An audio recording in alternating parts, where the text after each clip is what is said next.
تشکیل کنم. کدومته؟ اجازه بدید شما آقای دکتر شما همش دارین توضیح میدین. با شما میز نشستین که کار کن.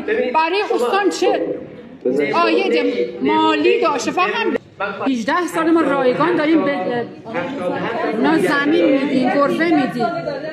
همون مسافرانی که امسال شما ما الان بدون زمین چمنک میشه زیر بلوغ نیته. آقای موسوی میگن 20 سال عمر یه نفره.